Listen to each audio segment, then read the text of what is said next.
Boa tarde, pessoal. Bem-vindos à nossa segunda aula aqui à distância, ao vivo, no Mande Bem no Enem. Hoje nós vamos conversar sobre a célula de um jeito que imagino que vocês não devam ter visto ainda. A gente vai falar de um assunto que teoricamente todo mundo já conhece, é um assunto que normalmente é abordado no ensino médio logo no primeiro ano, e eu acredito que quem ainda não viu esse assunto tem condições de acompanhar facinho aqui, desse jeito diferente que eu gosto de fazer, que é um jeito mais gostoso para que a gente se lembre dela na hora que a gente for fazer não só a prova do Enem, mas também quando a gente estiver conversando com as pessoas na nossa vida e vendo como o nosso corpo é formado e de todos os outros seres vivos, porque afinal a primeira coisa que a gente tem que saber é que a célula é a menor unidade básica de vida de qualquer ser vivo. E vamos começar, inclusive, conceituando uma coisa que não tem como a gente fugir, porque a gente tem basicamente 3 tipos de células, né? Então a gente vai encontrar as células que chamamos de procariontes, que são células que a gente normalmente observa em bactérias e algas azuis, e nós temos as células eucariontes. Opa! Peraí, minha gente. Temos um erro aqui. Eucariontes. Que são as células que nós vamos encontrar tanto em animais como em vegetais. Muito bem. Existem pequenas diferenças na estrutura das células procariontes e nas células eucariontes animais e vegetais. Hoje nós vamos fazer aqui a estrutura e o funcionamento de uma célula eucarionte animal, tá certo? Ou seja, as células que constituem o nosso próprio corpo. Vou deixar para vocês fazerem de lição de casa e já lanço aqui um desafio. Quem vai conseguir fazer a mesma coisa com a célula procarionte e com uma célula eucarionte vegetal depois. Mande a sua lição de casa para o Mande Bem no Enem e quem sabe você vai poder até ganhar algum brinde em função disso. Mas vamos lá. Vamos abrir aqui, vocês sabem, né? Toda vez que um professor de biologia faz 2 círculos, um dentro do outro, nem sempre ele quer que você entenda que isso daqui é uma rosquinha. Na verdade, ele já quer que vocês entendam que isso aqui é uma célula. Bom, primeira crítica ao desenho, né? E esse é um problema técnico que todo professor tem. A gente precisa falar de algo que é tridimensional e normalmente a gente tem recursos bidimensionais, né? Então, toda célula, ela tem altura, ela tem largura, mas ela tem também profundidade, que é algo que a gente tem sempre dificuldade de mostrar. Então, a gente conta com a imaginação de vocês de entender que, se nós temos altura e largura e também profundidade, algumas pessoas mais, outras menos, né?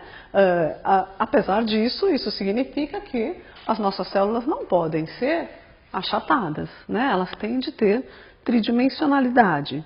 Bom, mas vamos considerar esse desenho bidimensional mesmo assim, apesar da gente imaginar que ela é profunda.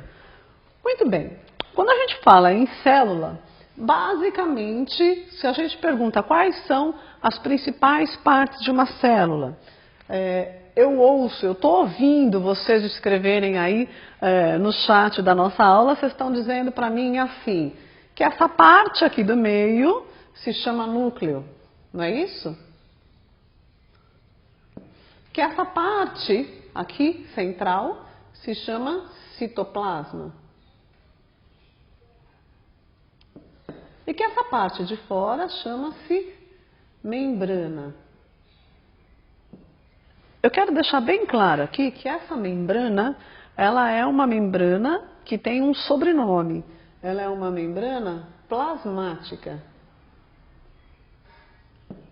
E ela não pode deixar de ser plasmática, porque dentro da célula existem outras membranas, como por exemplo essa, que envolve o núcleo, que é a membrana nuclear. Vamos colocar aqui, ó. A membrana nuclear também é conhecida por carioteca. E nós já vamos falar delas, tá? Muito bem.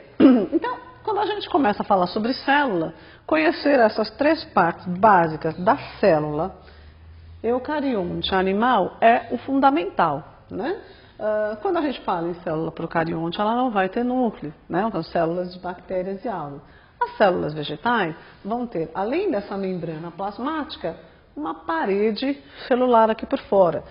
Essas são apenas algumas das diferenças que depois vai valer a pena você continuarem procurando. Mas o que nós vamos fazer agora? Eu vou abrir com vocês o seguinte. Quero ver agora partes dessa célula para a gente entender como ela funciona e lembrarmos dela quando a gente precisar. Então vamos lá. Vou começar por essa parte aqui da membrana plasmática. Se eu tivesse que pegar um pedacinho da membrana e ampliar ela aqui, o que nós veríamos? Não? Nós iríamos ver que a membrana ela é constituída por alguns lipídios, né? Então a estrutura da membrana é algo mais ou menos assim, né? E aí daqui a pouco vão reclamar que eu já estou fazendo essa aula não ter sentido, mas isso aqui já vai ganhar um sentido já já, né? Então, olha só, isso daqui é uma imagem que vocês vão encontrar em qualquer livro de biologia. Vocês vão ver aqui a membrana não só plasmática, como a membrana nuclear e outras membranas que vão aparecer aqui no meio, tem essa estrutura. Ela é o que chamamos de uma bicamada de lipídios, ou seja, eu tenho aqui vários lipídios e aqui vários lipídios, um embaixo do outro. Então eu tenho uma camada de lipídios aqui, outra camada de lipídios aqui. Esses lipídios da membrana, eles são ainda um pouco complexos. Por quê? Na verdade, existe um fósforo agrupado nesses lipídios, né? Então, vamos escrever aqui para quem estiver chegando agora. Aliás, pessoal, de novo, continua valendo aqui aquela velha máxima. Qualquer dúvida, vocês escrevam, me interrompam, que eu pego a dúvida aqui pelo chat e respondo na hora. Outra coisa, já pedi para solicitarem, daqui a um pouco eu vou pedir os nomes das organelas citoplasmáticas. Então, quem for lembrando, daqui a pouco coloca aí. Vamos lá, vamos organizar aqui, ó. Isso aqui então são lipídios. Isso daqui são fósforos. Não é o fósforo que a gente acende, o fogo, né? É um fósforo, um composto inorgânico. E a gente tem também, entre esses lipídios, a gente vai encontrar uma estrutura que é proteína. Nossa Senhora, não? Cada nome estranho.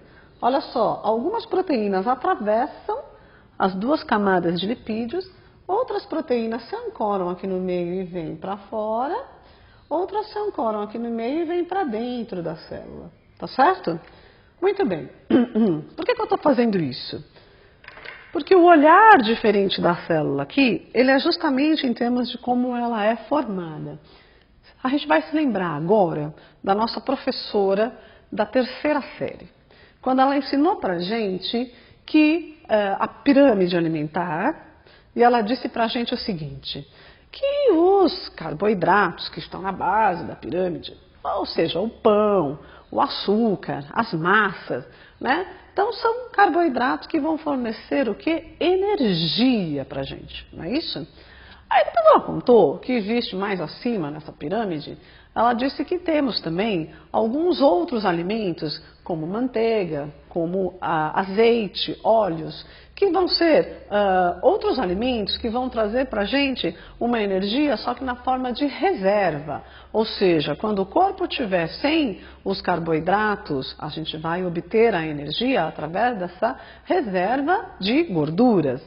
E ela mostrou para a gente que no topo dessa pirâmide, a gente tem os alimentos como leite, carnes, ovos, que são proteicos. E aqui, as proteínas, segundo a professora da terceira série, elas sempre falam que as proteínas são alimentos construtores. Muito bem, mas vão construir o quê? Justamente a estrutura das nossas células, né? E construindo as nossas células, vejam, nós somos milhares de células. Então, se eu construo a célula, eu construo o nosso próprio corpo. Esse é o ponto que a gente tem que pegar aqui. Como que as nossas células são construídas em sua estrutura, né? Então vamos lá. De tudo aquilo que nós alimentamos, só um minutinho que parece que já temos a primeira pergunta. Vamos lá. Daniel está perguntando qual é a função das proteínas nos lípidos. O Daniel está perguntando qual a função das proteínas nos lipos? Não, Daniel, pergunta de novo que eu não entendi. O que são esses lipos? Ou pode ser qual a função das proteínas na camada bilipídica? Eu vou falar já. Se for isso, ok, eu já falo. Se não, pergunta de novo que eu não consegui entender a sua pergunta, ok? Lipídios. Isso, é isso que eu vou falar agora. Então vamos lá, Daniel. Vou pegar aqui uma outra canetinha. Vamos lá. Então, o que eu quero dizer para vocês é que lipídios, proteínas, fósforos são aqueles sais minerais. E temos também as vitaminas que a gente obtém. Tudo isso de onde? Da nossa dieta.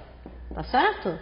Então, olha só, o que nós temos aqui é a importância da nossa alimentação para a formação da estrutura das nossas células. E eu estou começando a mostrar como a nossa célula é formada a partir da membrana plasmática. Então, todos os lipídios que você consome da sua dieta, eles vão ser usados para formar essa membrana plasmática.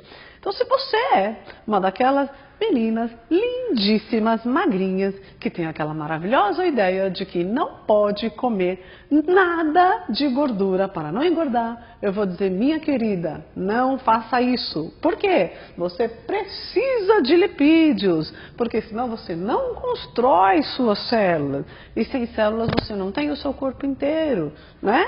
Então a gente tem que tomar muito cuidado com essas dietas desequilibradas, porque se faltar algo, a gente não tem a nossa estrutura, ok? Então vamos lá. Os lipídios, então, são essas gorduras, e só um segundo, os lipídios são essas gorduras, então, que fazem a estrutura da membrana, e as proteínas, elas são também estruturas que vão, os dois são compostos orgânicos, na verdade, que vão formar a estrutura da membrana plasmática, certo? Então, adquirido da nossa dieta. Vamos ver agora outra pergunta. Então ainda continua aquela lá que é a função das proteínas dos lipídios. E agora veio a importância dos fosfatos na membrana. E também se a proteína interfere na permeabilidade seletiva da membrana. Isso mesmo. Quem está fazendo essa pergunta? A Jéssica e o Alessandro. A Jéssica e o Alessandro, então, estão querendo saber qual a importância dos fosfatos nessa membrana e se essas proteínas são responsáveis pela permeabilidade seletiva dela. Exatamente. Então, uma das principais características da membrana plasmática, como então eles já estão percebendo, é fazer o que chamamos de permeabilidade seletiva. Hoje a minha letra está... Muito bem. Essa permeabilidade seletiva significa o quê? Significa que a célula, ela é, digamos assim, metida. Só entra dentro dela aquilo que ela quer e só sai aquilo que ela permite. Nada sem autorização dela, tá certo? Então, o que vai fazer essa permeabilidade? Justamente essa estrutura da membrana, né? Então, só vai passar aquilo que a célula precisa para dentro e só vai sair aquilo que ela também deseja que saia. É claro que existem aqui, para essa permeabilidade seletiva, os processos de osmose, o processo de difusão, o processo de... temos também aqui processos ativos, né? E que não é o motivo da nossa conversa hoje. A gente pode até conversar sobre isso outro dia. As bombas de sódio e potássio, tudo isso entra aqui, tá certo? Mas a ideia é a gente mostrar essa estrutura para compor a célula, ok? Os fósforos aqui nessa membrana plasmática, eles vão ter também uma função estrutural, Então, tanto lipídio, proteína como fósforo vão fazer o que chamamos, uma palavra complicada, que a gente diz que a membrana plasmática ela é fosfolipoproteica, tá certo? Então aqui, em termos de estrutura, e sim, essa estrutura é responsável por permitir essa permeabilidade seletiva. Então, algumas moléculas vão ser capazes de atravessar diretamente essa membrana plasmática sem gasto energético, né? E isso vai ser o que vamos chamar de transportes passivos, e a gente vai ter outras moléculas que vão precisar gastar energia para que elas entrem dentro da célula, entrem na célula. Que, por exemplo, no caso dos transportes ativos, né? Por exemplo, se a célula precisar colocar uma molécula muito grande para dentro dela, ela pode, por exemplo, uma glicose, ela vai encaixar em uma dessas proteínas.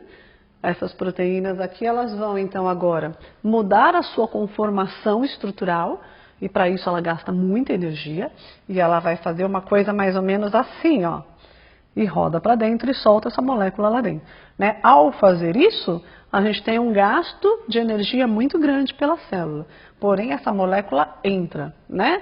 Então sim, permeabilidade seletiva e também os processos de transportes, tanto ativos quanto passivo, que vão acontecer por essa membrana justamente devido a essas características, ok? Muito bem, quem ficou com dúvida, pergunta, muito embora eu já vou começar a entrar nessa célula. Então vamos lá. Como que é essa membrana do núcleo? Será que ela é igual à membrana plasmática? Sim, ela vai ter pequenas diferenças. A membrana nuclear, ela tem alguns poros. Ela não vai deixar de ser uma bicamada de fosfolipoproteínas, porém, ela existe já um agrupamento dessas proteínas de forma específica que afasta os lipídios e deixa esses buracos aqui, que a gente chama de poros, para que haja a passagem mais livre de moléculas entre o núcleo e o citoplasma, ok? Mas temos que entender que essa constituição dessa membrana também é fosfolipoproteica e que, portanto, a mesma dieta vai ser usada para formar isso daqui, tá? Essa estrutura. Bom, vamos entrar agora dentro do núcleo dessa célula. A gente fez uma aula aqui há um tempo e a gente viu que aqui dentro do núcleo a gente encontra, evidentemente, o material genético. Então, nós vamos encontrar aqui nosso DNA, né? Lembrando que a gente tem material genético que veio da nossa mãe, material genético que veio do nosso pai, em todas as nossas células, certo? Então, aqui dentro do núcleo, nós vamos encontrar sempre material genético na forma de DNA. Nós vamos encontrar também aqui dentro a síntese de um outro ácido nucleico, que vão ser RNA. Aqui dentro, a gente tem também uma estrutura, parece um núcleo dentro do núcleo, que é o nucleolo. Então, vamos puxar ele para cá.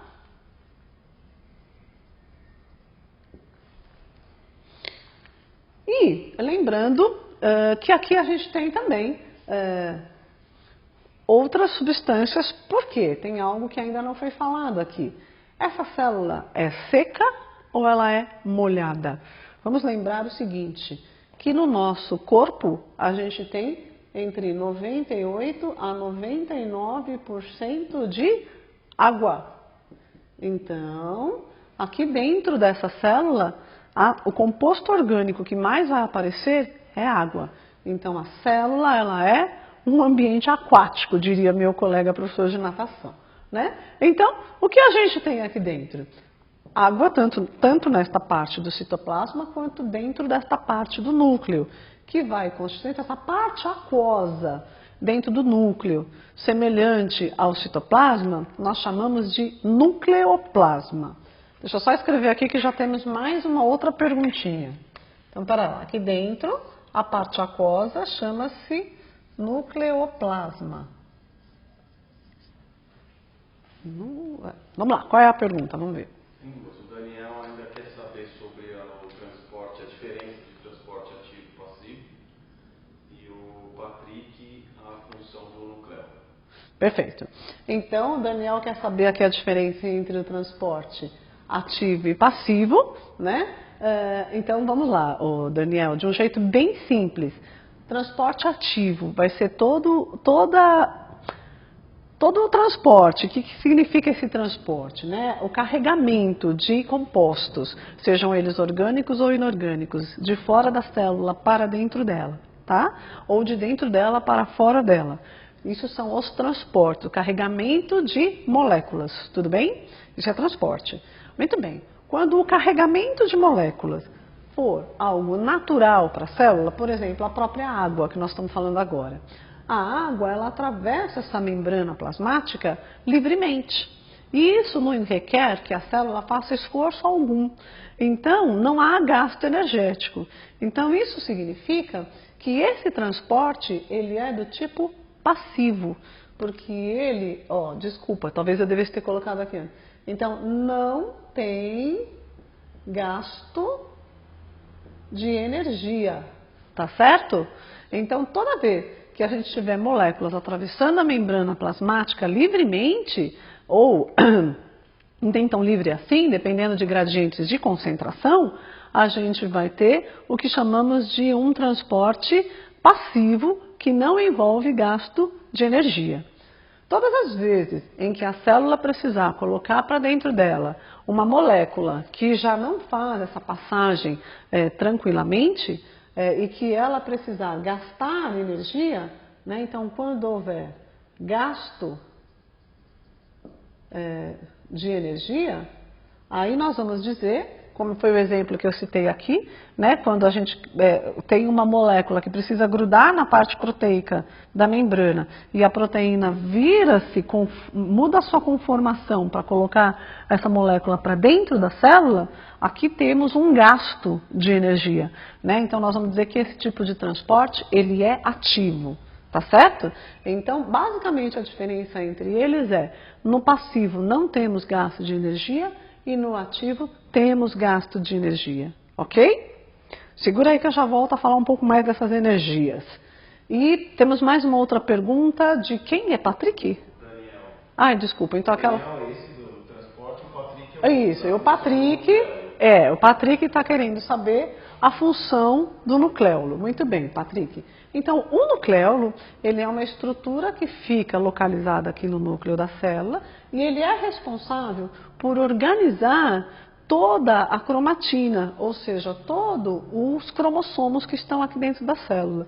Se ele não existir, a gente não tem a organização dos 46 cromossomos que nós temos. Eles viram como se fosse um prato de macarronada muito embaralhado, que não vão conseguir se organizar nem mesmo para fazer o processo de mitose e de meiose depois, né? Então, a função dele é basicamente organizar a estrutura do material genético, expor partes que vão fazer síntese de proteínas e esconder partes que não vão fazer essa síntese de proteínas, ok?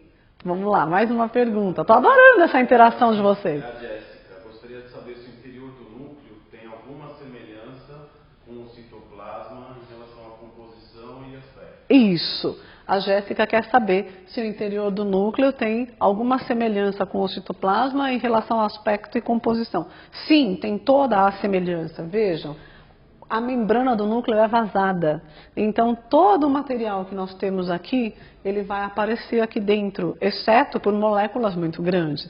Então, por exemplo, o DNA não consegue sair do núcleo por esses poros. Então, nunca teremos DNA no citoplasma, só no núcleo.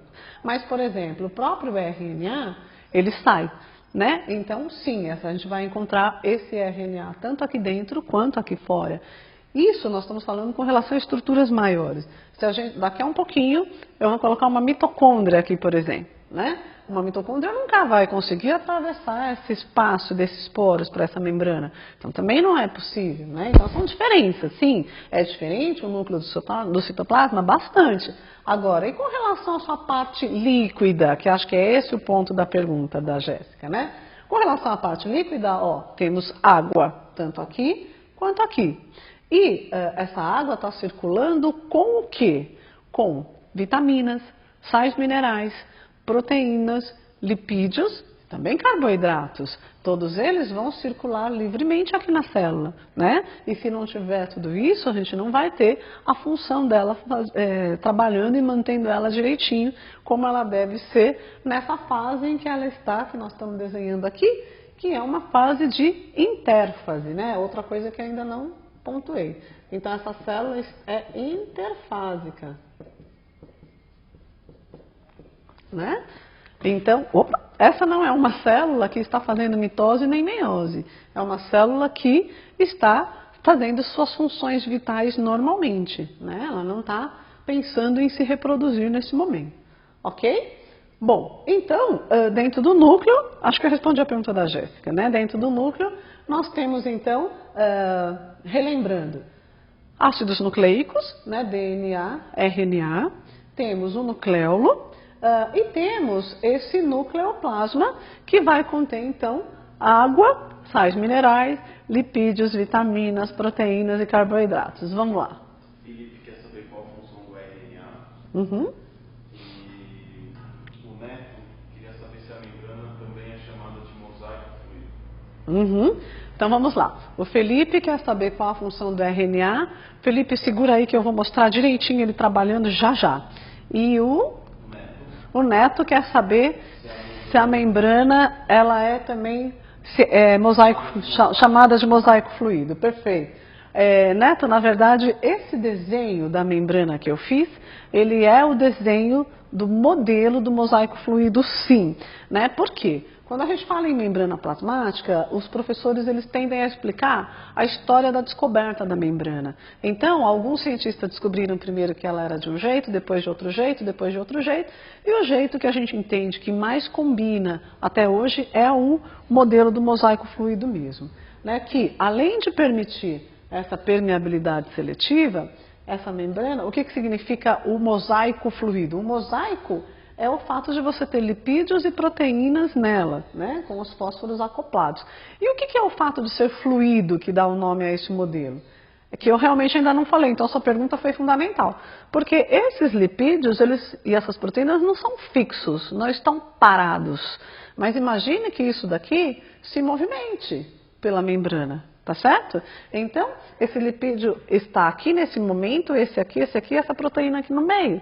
Mas, dado um momento de entrar uma molécula aqui dentro, pode haver um afastamento. Se for entrar água, por exemplo, há um afastamento dessas moléculas de lipídios para que essa substância passe. Né? Ou, dependendo do que for, vai se pedir mais licença ou menos licença para esses lipídios, para que esses compostos sejam atravessados.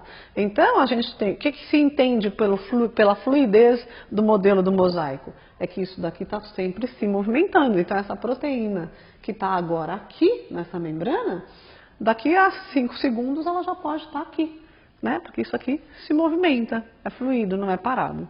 Tá certo? Isso mesmo. Adorei a pergunta. Muito bom. Vamos voltando aqui dentro então agora, e elas podem continuar mandando as perguntas, que aí de repente vocês me lembram de algo que eu estou esquecendo. Vamos falar já, então vamos lá.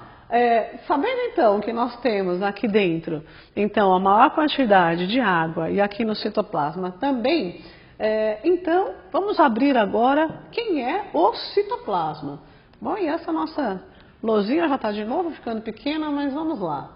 O nosso citoplasma, já escrevi. Deixa eu aproveitar aqui. O nosso citoplasma, então, ele é constituído de duas partes, certo? Uma parte líquida que chamamos de citosol, ou que também é conhecido por hialoplasma.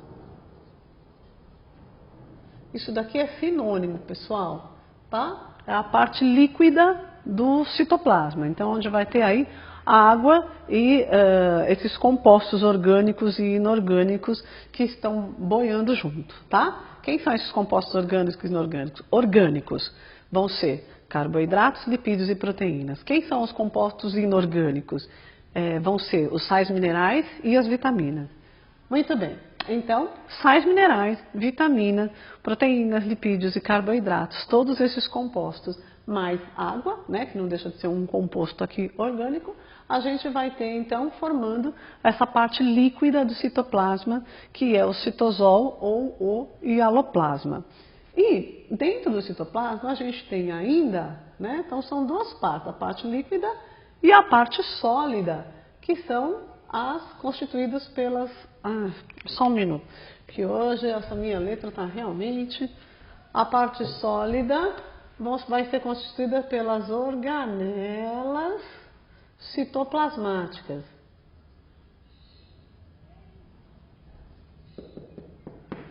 Muito bem, e é aqui que vai começar a nossa brincadeira, né? Que eu vou pedir para vocês o nome de uma organela citoplasmática para a gente começar a desenhar aqui e conversar mais sobre elas. Então, deixa eu pedir assessoria aqui. Qual foi a primeira organela que o pessoal já mencionou aí? Não existe, alguém já lançou ali o complexo de Golgi, mas, como ele é complexo, eu não vou começar por ele, vou deixar ele para um pouquinho depois. Eu vou começar nesse momento, com a segunda sugestão do pessoal, que são as mitocôndrias. Vou até trocar de cor para variar. Quem? Centríolos falaram. Isso, agora sim eu estou começando a gostar. Eu já estou ouvindo complexo de Golgi, centríolos, mitocôndrias, está indo bem. Ribossomos, é isso? Exato, tá perfeito. Lisossomo, ribossomo, flagelos, está chegando bem. Continuem mandando, vamos usar tudo isso. Vamos começar nesse momento, ver agora a primeira organela citoplasmática que está localizada aqui dentro, que são as famosíssimas mitocôndrias. Eu vou desenhar ela aqui, tá certo?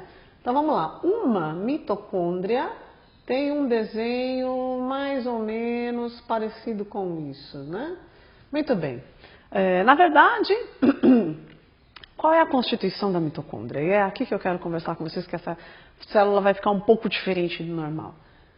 O que constrói a mitocôndria? Ela é construída de proteínas. Tá certo? Então, a estrutura dela também só pode ser montada a partir do momento que você tem uma dieta. Então, se você resolver que na sua dieta não pode ter proteína, você vai ter dois problemas até agora. Primeiro, você não vai construir suas membranas nem plasmática nem nuclear. E a partir de agora, sem proteínas, você não constrói as suas mitocôndrias, tá? Porque a estrutura delas é proteica. Então, de novo, mais uma importância aqui na nossa alimentação. Muito bem. Se eu perguntar aqui para vocês para que servem as mitocôndrias, eu tenho certeza que eu vou ouvir que elas servem para fazer energia, né? Energia. Muito bem. Que energia que ela vai fazer? Energia para que essa célula funcione. E o Daniel perguntou aqui, bem perguntadinho, como é que era essa história de transporte ativo e passivo. E eu não contei que a diferença é que aqui no ativo nós temos gasto energético e no passivo nós não temos gasto de energia? Que energia é essa? A energia produzida justamente pela mitocôndria. Então, eu só vou conseguir fazer os transportes ativos, ou seja, a célula só vai conseguir colocar para dentro dela aquelas substâncias que interessam para ela, pelo transporte ativo, se houver energia produzida por essa mitocôndria.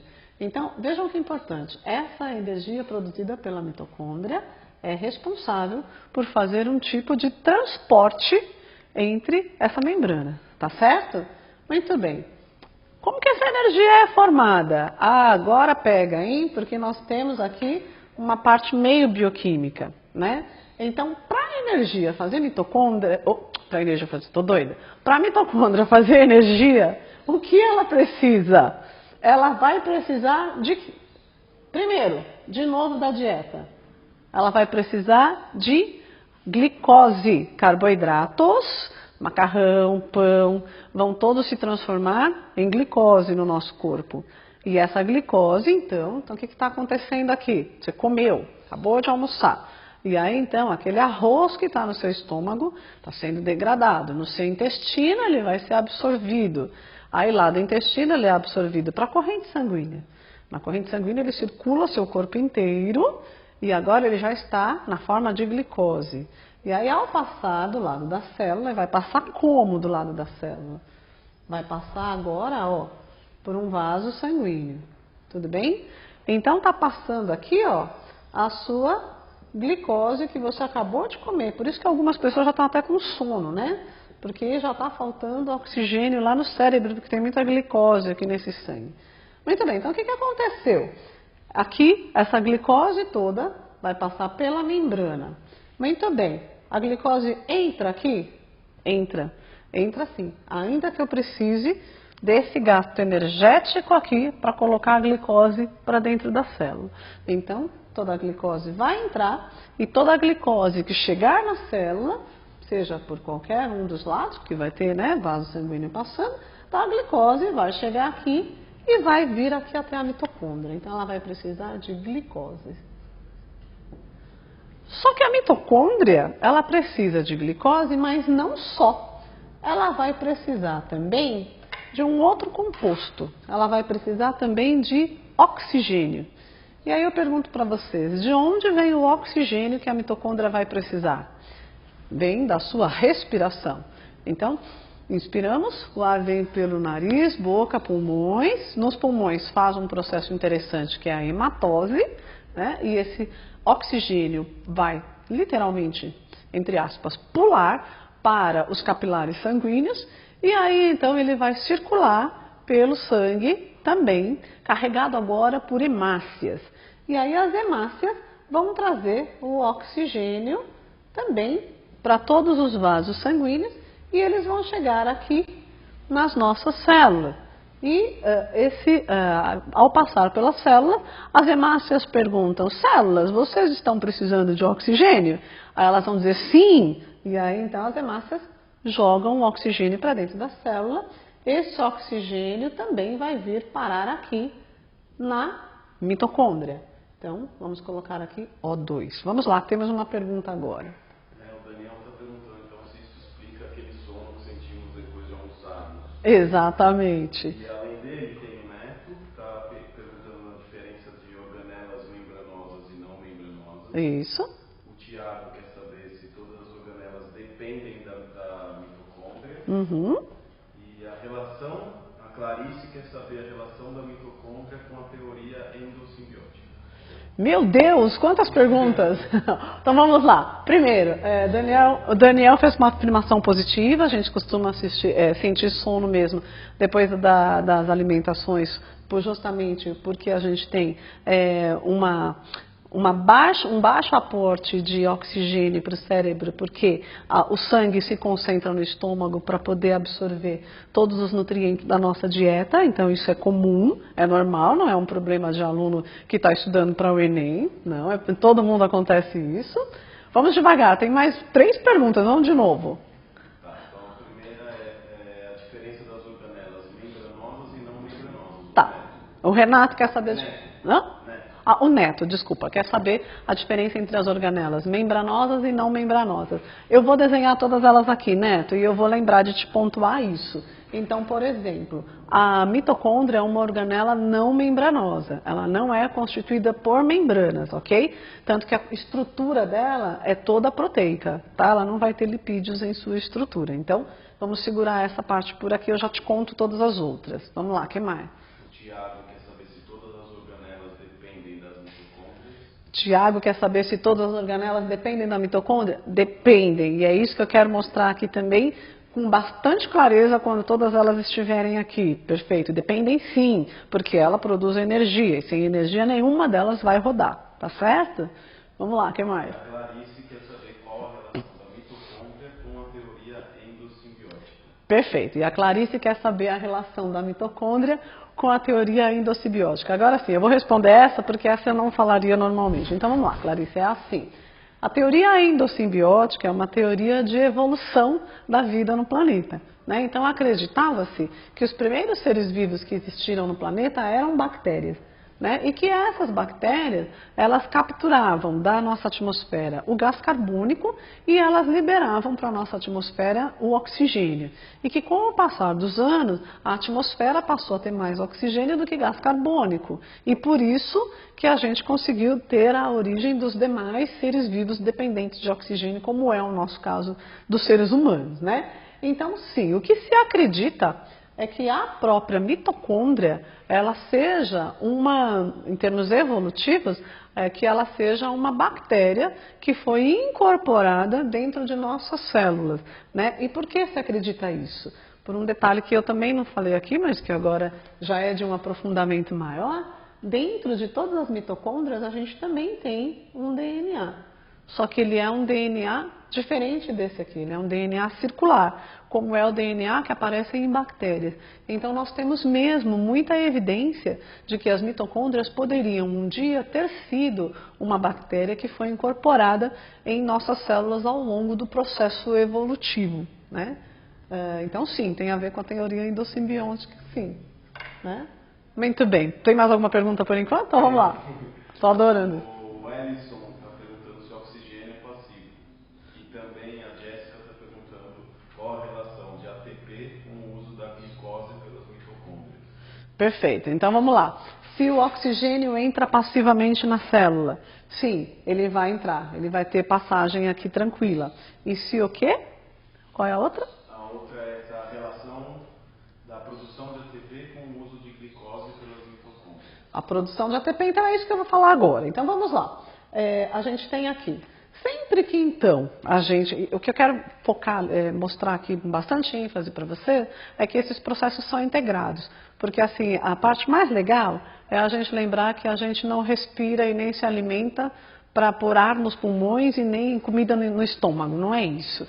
Nós respiramos e nos alimentamos para, em última instância, nutrir e oxigenar todos os trilhões de células que compõem o nosso corpo, né? Essa é a mudança no foco, né, que a gente tem que ter. Então, sim, todas as vezes que entrar oxigênio e nutrientes pelos vasos sanguíneos e eles forem circulando o nosso corpo, forem chegando em cada órgão, e para cada órgão, cada tecido, né, porque as células não estão sozinhas, né, e cada uma delas ligadas umas às outras, esse oxigênio e esses nutrientes vão chegando para elas.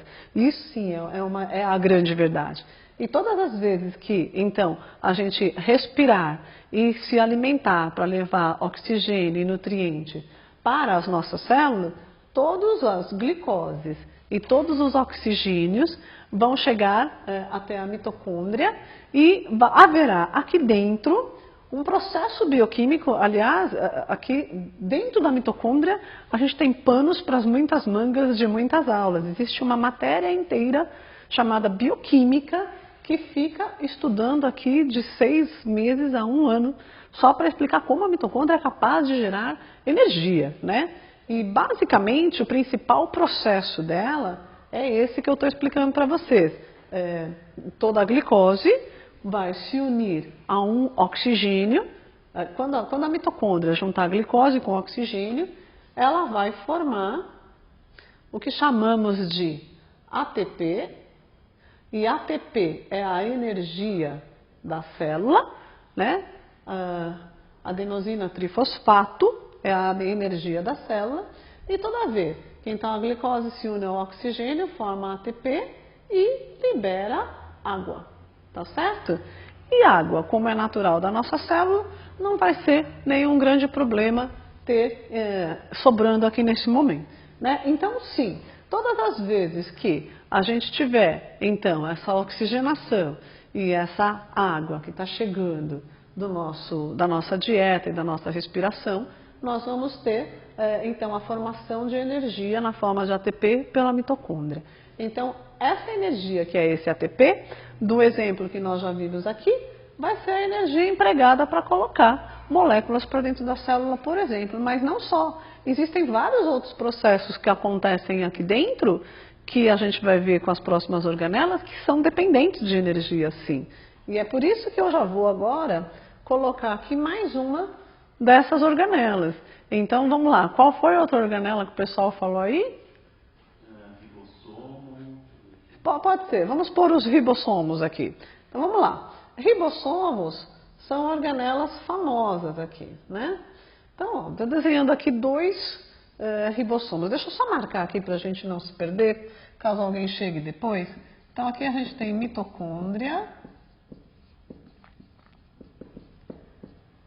Detalhe, pessoal, desenhei uma, mas sempre as células têm várias.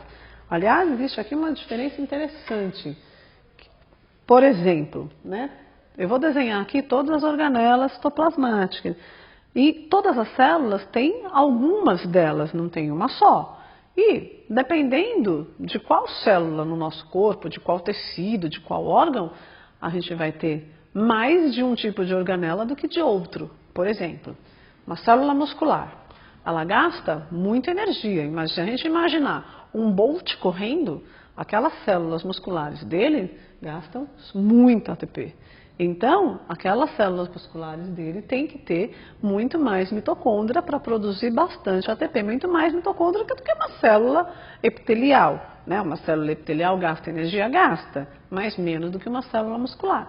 Então, eu vou ter bastante mitocôndrias numa célula epitelial? Não, vou ter menos. Vou ter mais mitocôndrias em uma célula muscular? Sim, com certeza. Tá certo? Então, de acordo com a localização da célula e do tecido, a gente vai ter maior presença de um tipo ou de outro de organela. Tá certo? Então, vamos lá. Aqui, então, estou colocando agora os famosos ribossomos. Muito bem. Se eu perguntar para vocês o que fazem os ribossomos, eu tenho certeza que eu vou ouvir a seguinte resposta. Os ribossomos fazem síntese de proteínas, síntese proteica. O que significa síntese?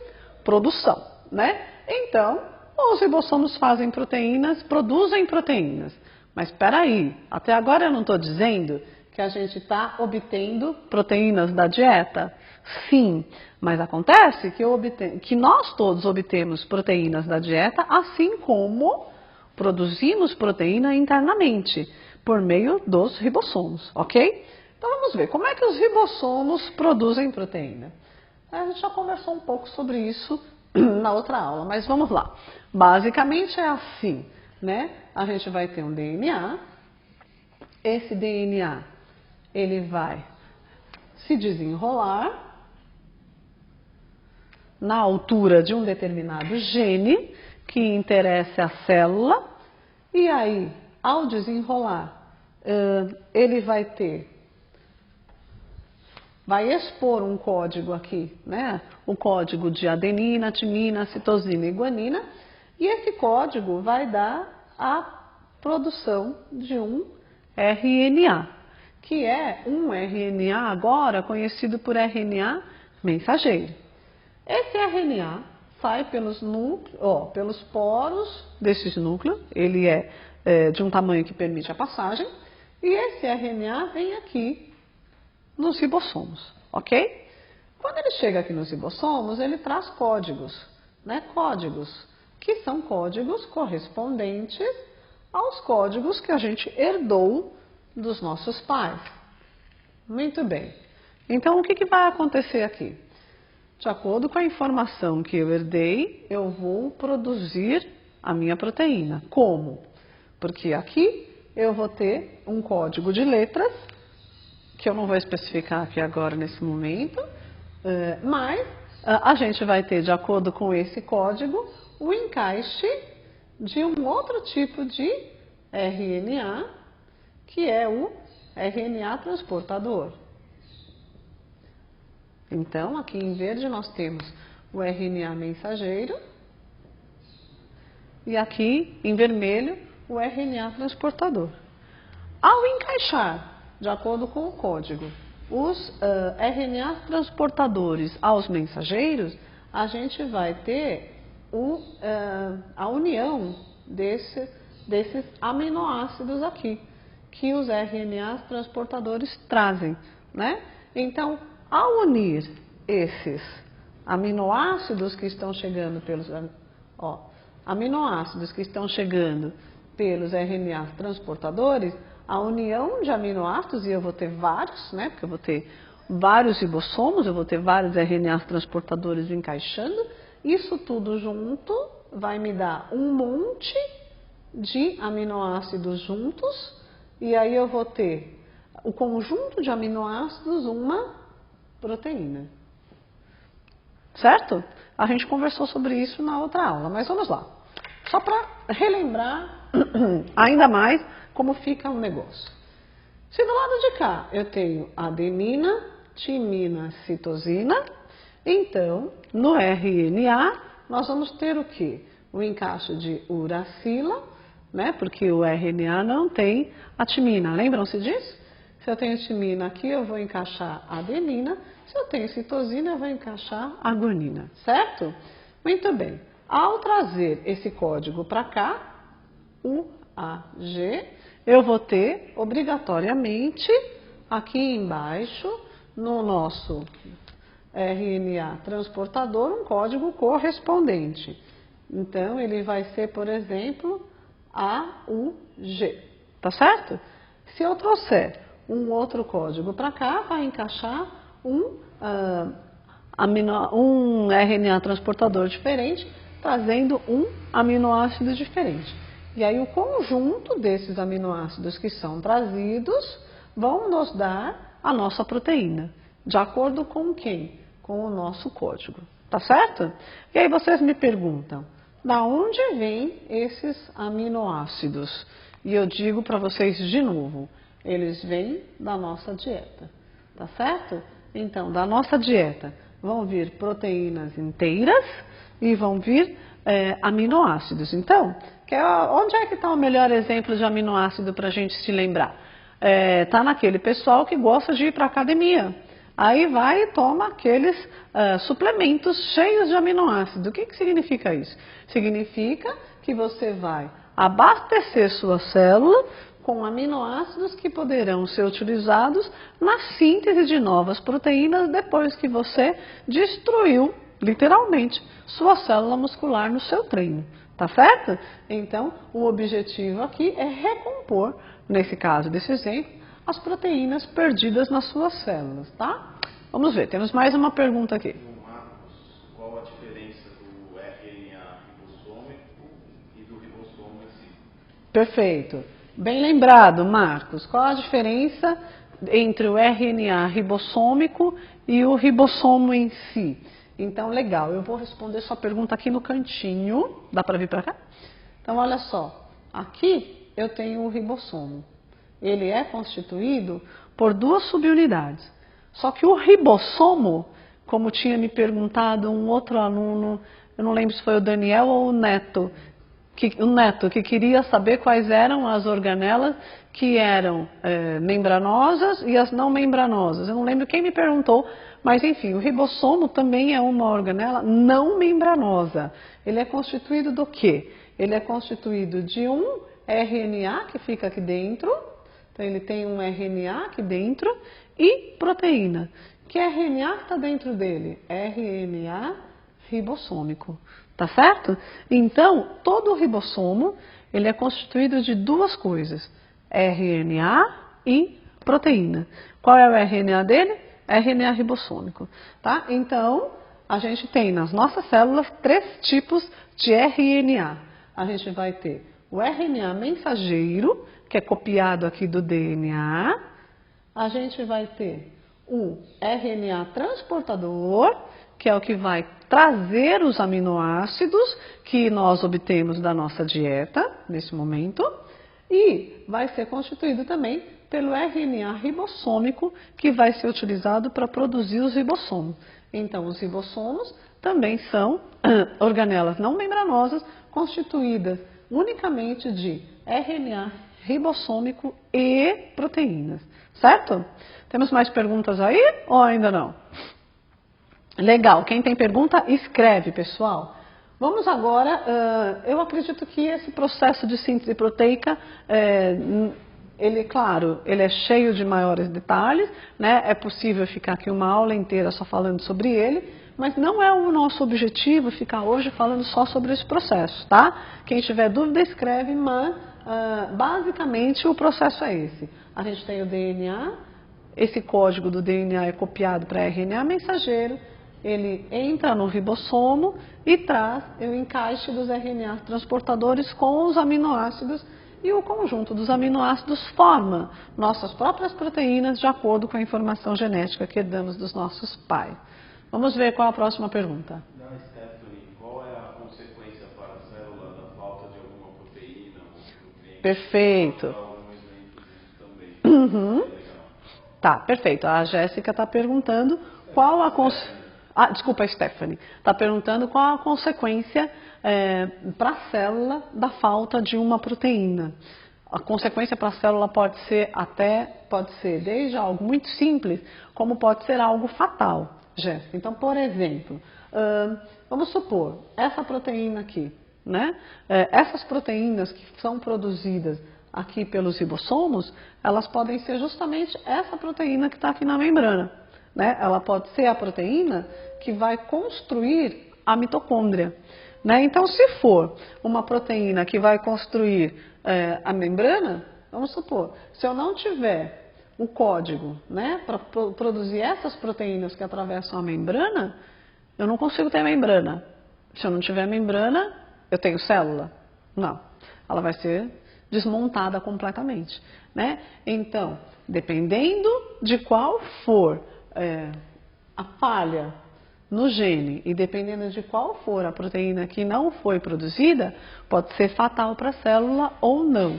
De novo, nós podemos lembrar aqui algumas proteínas e alguns exemplos que já foram ditos nas outra aula. Então, olha só, se a gente considerar, por exemplo, a construção de uma proteína chamada hemoglobina, né? Então, a hemoglobina é uma proteína que depende de um código e que esse código vai trazer a chamada dos aminoácidos, e que se eu tiver uma falha nesse gene, uma mutação, né, uma falha, e essa falha não levar ao encaixe do aminoácido correto, eu posso ter a produção de uma proteína chamada hemoglobina incorreta.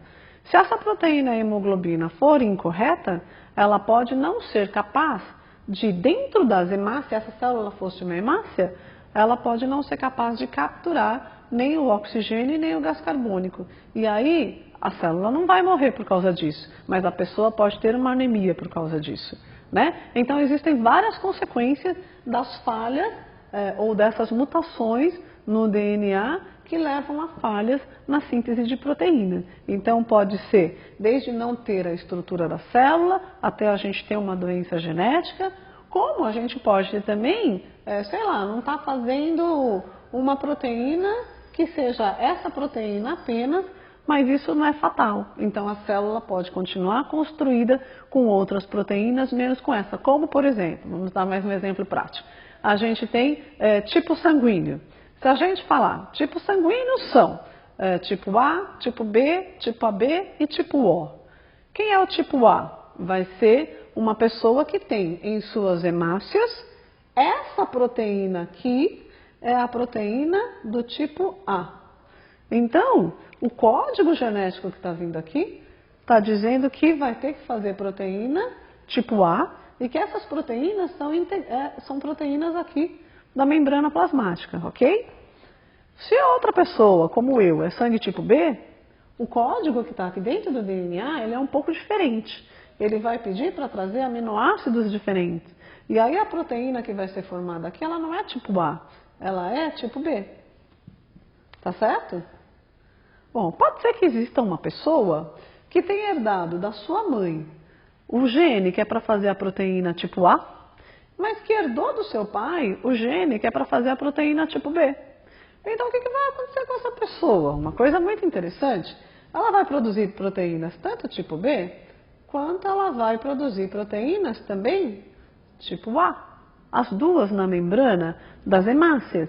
Então, olha que interessante, essa pessoa produz duas proteínas, então o tipo sanguíneo dela é AB. E pode acontecer também um outro fenômeno, muitas pessoas são sangue tipo O. Quem é o sangue tipo O? É o indivíduo que não produz essa proteína.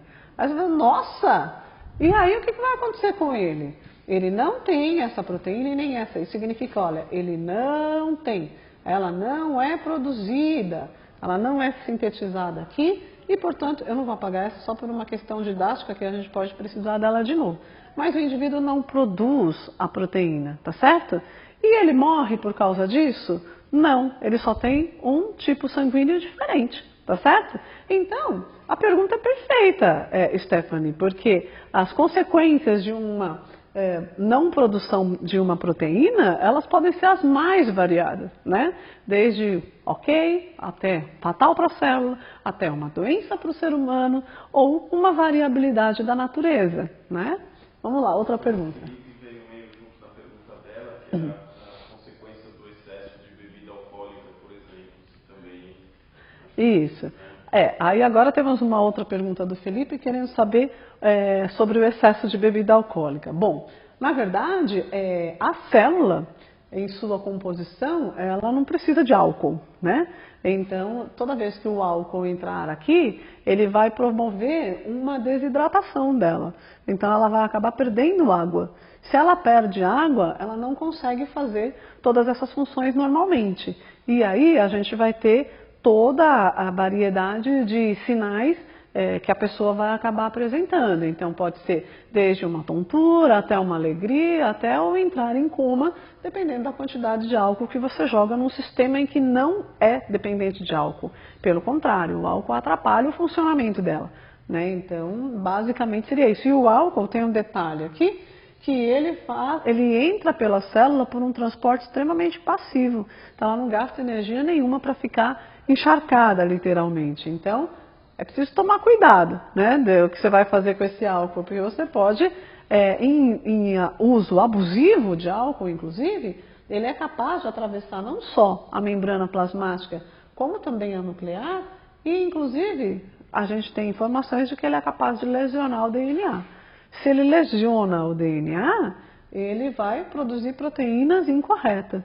E aí vamos dar nessas consequências todas que estávamos falando, né? A gente pode ter o desenvolvimento de uma série de doenças em função disso, tá certo? Muito bem. Vamos agora então continuar a nossa conversa colocando outra organela, porque elas sempre rendem conversas, né? Então vamos lá. Aqui a gente já tem mitocôndrias produzindo energia para os ribossomos. Só lembrando, o ribossomo consegue fazer todo esse trabalho sozinho, sem gasto de energia? Não. Então essa energia produzida pela mitocôndria também vai ser utilizada pelos ribossomos, senão eles não conseguem fazer suas proteínas, certo? Muito bem, então vamos agora acrescentar uma outra organela aqui. Que organela o pessoal está lembrando aí? Vamos ver. Retículo endoplasmático. Perfeito. Retículo. Isso. Retículo endoplasmático. Temos. Isso. Retículo endoplasmático. Nós temos retículos endoplasmático liso e rugoso nas nossas células.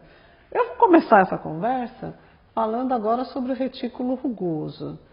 Ele é uma organela que se gruda aqui, ó, no núcleo da célula, tá certo? Então, grudado à membrana nuclear, a gente já vai ter o retículo endoplasmático rugoso. E ele é rugoso por quê?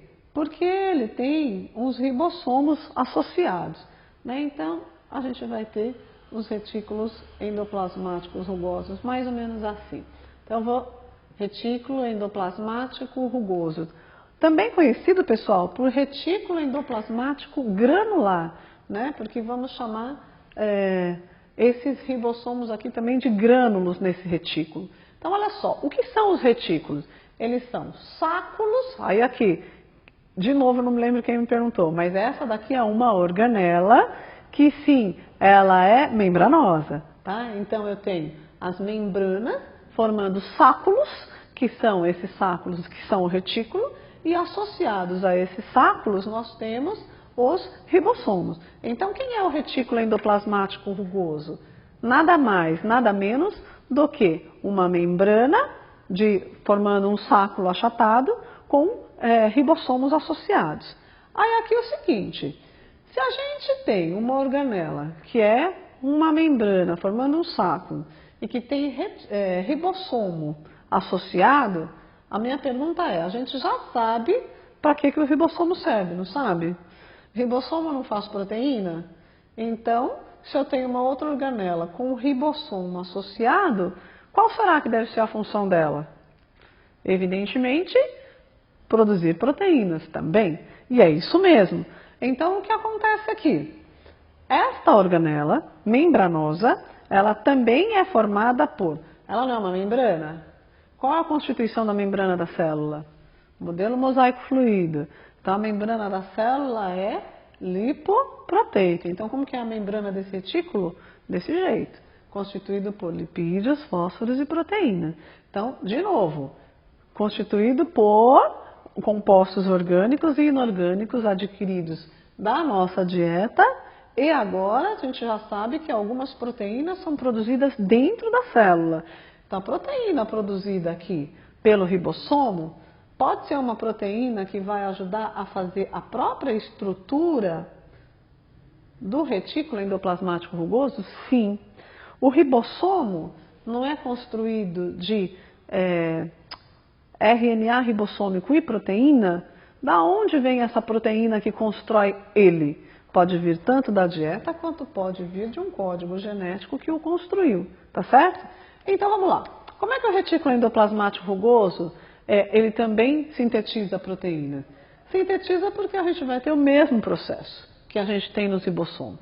Então o DNA se abre, ele expõe um código de um gene, esse gene é copiado na forma de RNA mensageiro, esse RNA mensageiro sai pelo poro da célula e chega aqui, ó, entre a membrana do retículo e os ribossomos. Então ele vai entrar assim. E aí, quando ele entra assim, ele faz esse mesmo processo. Ele expõe as bases nitrogenadas do RNA e chama o RNA transportador aqui também. Ao fazer isso, nós temos a síntese de proteínas no retículo endoplasmático rugoso. Só um minutinho que eu já peço. Então, aí o que vai acontecer? O retículo endoplasmático rugoso, ele tem basicamente o mesmo papel dos ribossomos. Ele faz a síntese proteica, porém, ele não tem um saco achatado, acoplado? Para que serviria isso? Para armazenar proteínas. Então, se a gente tiver que lembrar qual é a função do retículo endoplasmático rugoso, basta lembrar que se ele tem ribossomos, ele faz proteína, mas como ele é um sáculo, as proteínas que ele produz, ele pode armazenar dentro dele. Tá certo? Então, ele vai ou produzir proteínas que vão ser usadas de imediato pela célula, assim como essas do ribossomo, ou ele vai armazenar as proteínas que ele acabou de produzir, porque ele pode entender que a célula vai precisar disso daqui a pouco. Vamos lá, qual é a próxima pergunta? Se as proteínas produzidas pelos ribossomos têm a mesma função que as proteínas feitas pelo retículo. Exatamente, tem a mesma função, porque nós temos aqui maquinários que vão ser utilizados para poder sintetizar as proteínas mesmo. Então, as proteínas podem ser as mesmas e podem ser diferentes, né? Porque o que eu preciso para fazer uma proteína é de um ribossomo, para que ele possa permitir o encaixe do RNA mensageiro com o transportador. Tanto isso é uma verdade que se a gente voltar um pouquinho aqui nessa célula procarionte que eu não estou conversando hoje, nós vamos lembrar que, desculpa, não na procarionte, se a gente pensar em vírus, o que vai acontecer? Os vírus, eles entram nas nossas células com o código genético deles e o que ele quer é usar os nossos ribossomos para poder produzir as proteínas deles, porque eles não têm ribossomo, tá certo? Então, independente de qual ribossomo for, seja aqui ou aqui, haverá a produção de proteínas. Agora, vai depender do quê? De qual é o RNA mensageiro que está vindo para cá e para cá. Você está querendo saber se a célula vai fazer alguns RNAs mensageiros específicos para cá e outros específicos para cá? Num primeiro momento não há essa especificidade, mas é possível que alguns biólogos, citologistas moleculares estejam estudando isso neste momento e que talvez até exista essa especificidade, mas numa regra geral, em princípio não. Tá legal? Mais uma pergunta, vamos ver. Quer saber se além da produção e armazenamento de proteínas, o retículo possui outras funções? É Laura, né? Isso. A Laura está querendo saber se o retículo endoplasmático rugoso, além de sintetizar proteínas e armazenar, tem outra função. Não, ele só faz isso mesmo, ele só tem duas funções, síntese e armazenamento de proteínas. Legal, pessoal? Vou aproveitar agora que nós estamos falando de proteínas para encaixar aqui mais uma organela, que é uma organela que está relacionada com essas duas. Eu sei que está faltando aqui o retículo endoplasmático liso, nós já vamos falar dele. Mas eu quero encaixar aqui a primeira que foi falada, o complexo de Golgi, porque ele é complexo e agora entra a complexidade dele muito bem. Então, ó, se a gente for encaixar um complexo de Golgi, quem é ele? Ele também é uma organela membranosa, como alguém tinha me perguntado no começo da aula, e ele tem, olha, vários sáculos agora maiores que os dos retículos, né? E esses sáculos, eles começam a produzir algumas vesículas, né? Então, ele vai produzir algumas vesículas que vão poder sair para fora da célula e ele vai produzir vesículas que vão ficar dentro da célula. Muito bem. Então, o famoso, vou escrever aqui em cima, complexo de Golgi, também conhecido por complexo golgiense, ele faz o quê? Ele tem três funções, porque ele é complexo. Então, a primeira função dele, pelo fato dele ser sáculos, a primeira função dele vai ser de armazenamento também. Então, armazenamento do quê? De proteínas, né? Então, todas as proteínas que forem produzidas pelos ribossomos livres, pelos ribossomos que estão associados ao retículo endoplasmático rugoso, que não forem usadas pela célula de imediato, essas proteínas poderão ser armazenadas também no complexo de Golgi, tá certo? Então, a primeira função do complexo é armazenar as proteínas. Nossa, mas por que a célula tem tanta necessidade de armazenar proteínas? Porque, veja, toda ela é constituída de proteína. Vamos lembrar da professora da terceira série. As proteínas são alimentos construtores, tá certo? Não podemos ficar sem elas. Muito bem, então vamos armazenar proteínas, seja no retículo endoplasmático rugoso, quanto no Golgi, ok? Segunda função do Golgi, além dele armazenar proteína, quando vocês abrirem os livros de biologia, vai dizer que o Golgi faz uma coisa chamada empacotamento de proteína. Aí na hora que você vai ler, o livro fala bem assim, não, porque o Golgi faz como se fosse um embrulho, um pacote de presente, só falta pôr o lacinho em cima que vai empacotar essas proteínas. Não tem muito sentido isso, né?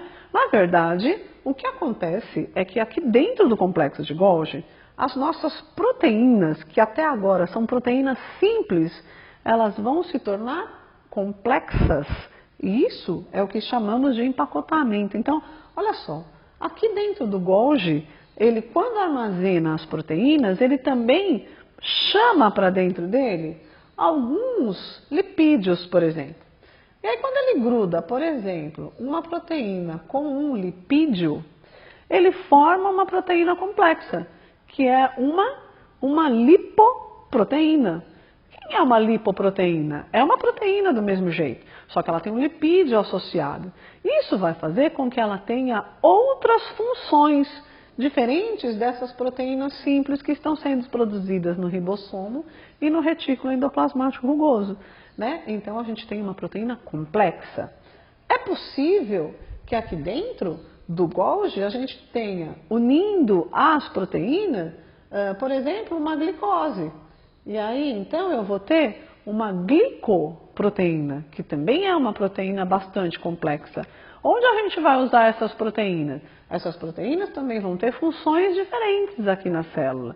Algumas delas vão se transformar em hormônios, outras delas vão se transformar em outras substâncias sinalizadoras para as células, né? Então, são proteínas mais complexas.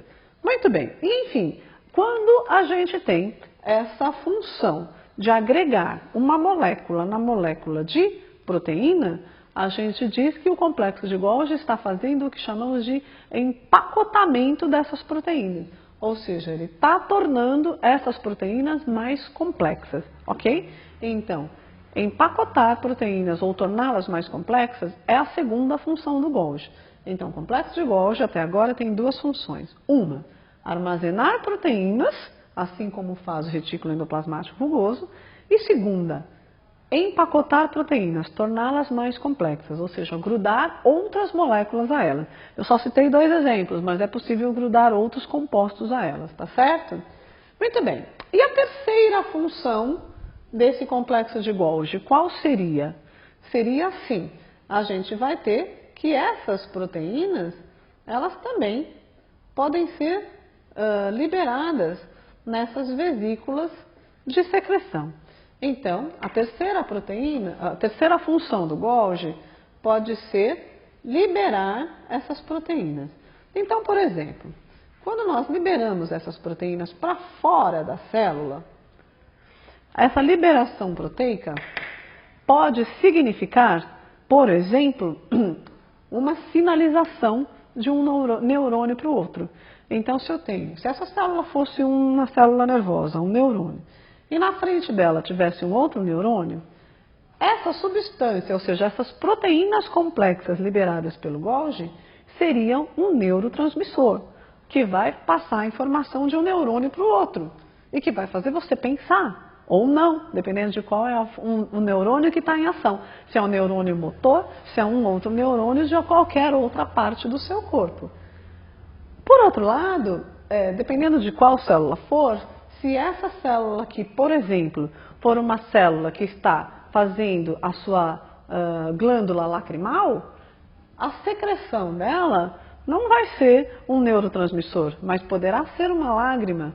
Se for uma célula pancreática, a secreção dela pode ser, por exemplo, a insulina, um hormônio, tá certo? Então, isso para mostrar para vocês que essa complexação de proteínas que o complexo de Golgi faz, vai fazer com que essas proteínas se transformem em produtos que são muito diferentes de acordo com a localização da célula no corpo e que têm funções muito diferentes. Né? Vai depender mesmo de qual célula é e de qual produto que ela está secretando.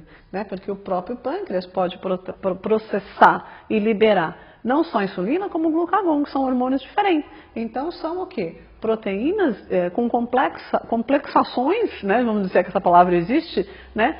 Proteínas complexadas de formas diferentes, vão gerar hormônios diferentes. Muito bem, então, a terceira função do complexo de Golgi aqui pode ser liberar essas proteínas complexas que vão formar, então, dependendo da célula, os mais variados tipos de produtos. Muito bem, e aí é possível também que essas moléculas, dessas proteínas complexas, fiquem dentro de vesículas na nossa própria célula. Pode ser que essas vesículas não sejam liberadas. E aí aqui a gente tem uma outra brincadeira muito interessante, porque aqui na verdade existe uma discussão entre os biólogos, mas eu gosto muito de acreditar nessa teoria. Porque há alguns biólogos que acreditam que uma dessas organelas, ou várias dessas, uma dessas vesículas, essas bolinhas todas aqui que o Golgi secreta, nós chamamos de vesículas de secreção do Golgi.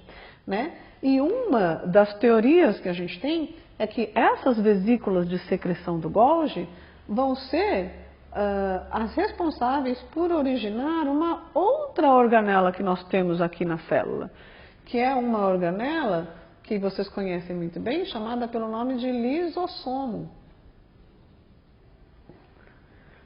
Por que os biólogos acreditam nessa possibilidade? Que os lisossomos não existam naturalmente, mas que eles são derivados de uma vesícula. Por quê? Dentro dos lisossomos, nós vamos encontrar proteínas complexas o suficiente para que se transformem em enzimas. Então, se eu perguntar aqui para vocês qual é a função do lisossomo, vocês vão dizer para mim, ele é responsável por fazer a digestão celular. Tá, e que digestão celular é essa? Na verdade, dentro dele existem enzimas. E enzimas são proteínas também, só que com a capacidade de degradar moléculas. Então, o que vai acontecer aqui com os lisossomos? Sempre que alguma coisa aqui na célula não estiver funcionando bem, vamos supor, a mitocôndria morreu, o que vai acontecer com ela?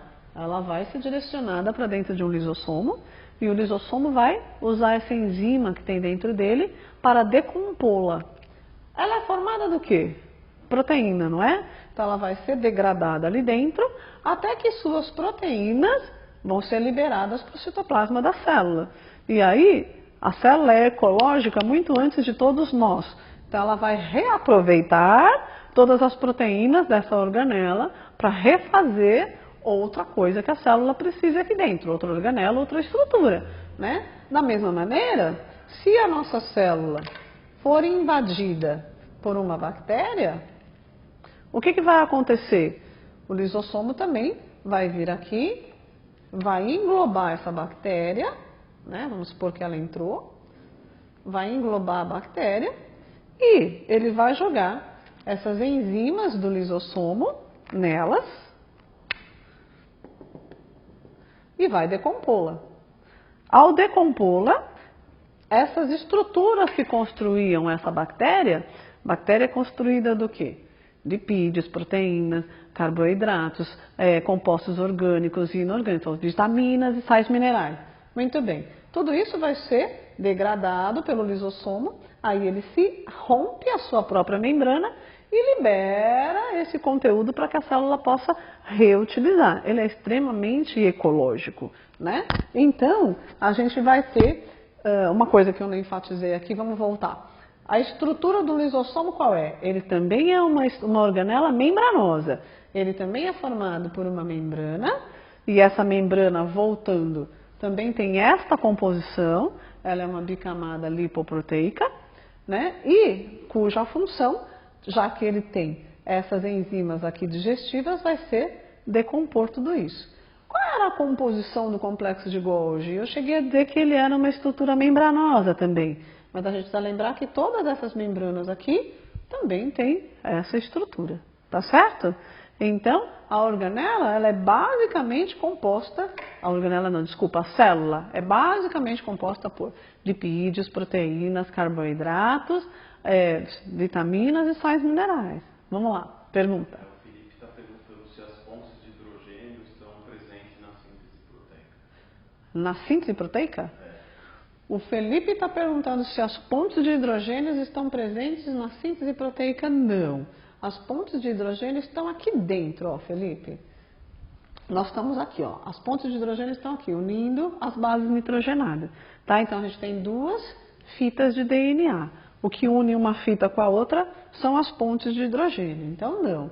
A sua conversa está aqui enquanto a gente está falando de outros aspectos. Mas tudo bem, só para você entender onde é que está localizada a pergunta, ok? A gente tem mais pergunta aí? Não por enquanto. Beleza. Então vamos lá. Então até agora a gente está começando a perceber que não adianta apenas a gente decorar o nome dessas organelas aqui dentro. Porque se a gente decorar, a gente vai esquecer. Talvez seja mais fácil a gente entender o que elas fazem e como que elas estão relacionadas entre si. Porque aí se a gente estiver numa situação de uma prova, de um exame, como é o caso do Enem, a gente vai poder pensar e relembrar e poder responder nossa questão. Uma outra organela importante, que nem sempre é dita, muitas vezes é esquecida, mas que também aparece aqui como um fruto de uma dessas vesículas do complexo de Golgi, que também vem, é como se fosse o desenvolvimento de uma outra organela muito parecida com o lisossomo, que se chama peroxissomo. Na verdade, o peroxissomo ele é um primo do lisossomo.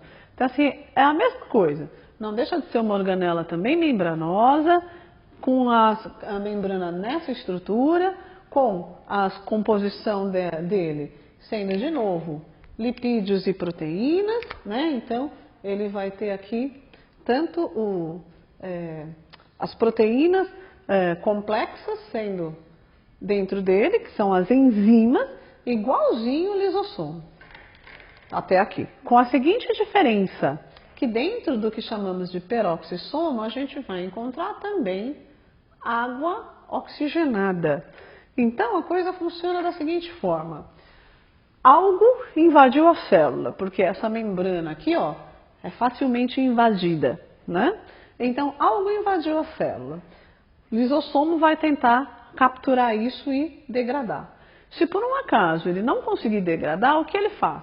Ele encaminha o problema para o peroxisomo. Aí o peroxisomo, com sua poderosa água oxigenada, tenta degradar aquilo. Conseguiu? Ele também se abre em sua membrana e disponibiliza todo o produto para que a célula possa reaproveitar.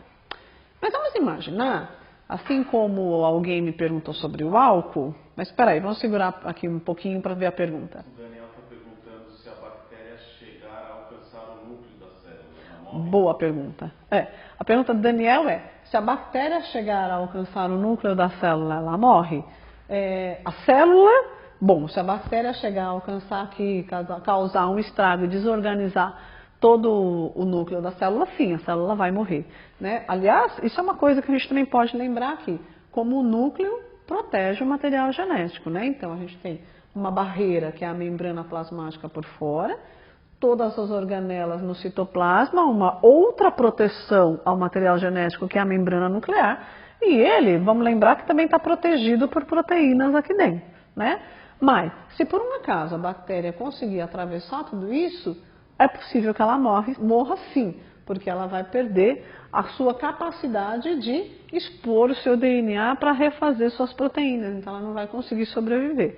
Mas é muito mais provável que as nossas células coloquem os lisossomos para capturar as bactérias antes delas chegarem aqui, né? Então a gente tem mecanismos de defesa que são importantes, né? Então é muito difícil que a gente tenha um ataque bacteriano que vai ser capaz de destruir muitas células em seu núcleo, né? E quando isso acontece, aí sim a gente vai ter doenças mais graves que infelizmente podem levar as pessoas à morte, né? Mas em geral, as células têm mecanismo para impedir que a bactéria chegue até esse núcleo, né? Mas boa essa pergunta, eu gostei. Muito bem, do mesmo jeito que alguém me perguntou sobre álcool hoje, são muitas perguntas, não estou lembrando quem foi. Vamos considerar que, se essa célula, por um acaso, for uma célula de um indivíduo fumante, né? E vamos imaginar que então essa célula agora, ela está morando nos pulmões de uma pessoa fumante. Essa é uma célula pulmonar, ok? Bom, o que está acontecendo? Então o cigarro está entrando todo dia. Cigarro entra, bom... Entrou pelo ar, do ar, assim como o oxigênio, né? Essa nicotina, esse alcatrão, todos esses produtos prejudiciais do cigarro, ele entrou pelo pulmão, vai também passar para os vasos sanguíneos. Chegando nos vasos sanguíneos do próprio pulmão, principalmente, que são o primeiro órgão que está em contato com tudo isso, né? A gente vai ter que essas substâncias todas entram para dentro da célula. Muito bem, chegando aqui um monte de substâncias que não são particulares da célula, o que ela vai entender? Ela vai querer ficar boiando aqui essas substâncias? Não. Quem é que entra em ação? Lisossomo. Lisossomo vai identificar tudo isso e vai começar a englobar, né? Ele vai englobar a nicotina, o alcatrão, vai englobando isso daí. Aí ele vai falar, mas não é orgânico. O lisossomo, com a sua poderosa enzima, só consegue degradar o que é orgânico. Como ele não consegue degradar, o que ele faz? Ele passa a confusão para o peroxissomo. Fala, cara, já que você tem água oxigenada aí, resolve esse negócio porque eu não estou conseguindo. E aí então ele passa para o peroxissomo vai com sua potente água oxigenada e também não consegue degradar isso. E o que acontece? O que ele faz? Entra em desespero, né? Chama o presidente? Não, ele vai fazer o quê? Ele vai fazer um isolamento como se fosse lixo tóxico. Então ele vai passar uma faixa e vai fazer aquele desenho de caveirinha assim, lixo tóxico, ninguém mexe. Então ele se isola e ele vai ficar fechado. Esse peroxissomo vai isolar toda aquela substância prejudicial à célula num cantinho, tá certo? Bom, e aí fechou, encheu isso aqui, tá tóxico, não mexe o resto da célula, funciona normalmente, tá? Então, se a pessoa fumou um pouquinho, aconteceu isso, tudo bem. Às vezes a gente está andando na rua, entra em contato com monóxido de carbono, vários outros poluentes. As nossas células resolvem desse jeito, com os peroxissomos. Agora imagina que se trata do indivíduo que está fumando a vida inteira e que então haja peroxissomo, não? Porque é aí que quanto mais entra, mais peroxissomo vão precisar isolar essas áreas, né? Então vai tendo um acúmulo de peroxissomo tentando isolar essas substâncias, de modo que a célula vai acabar ficando tomada por todos eles.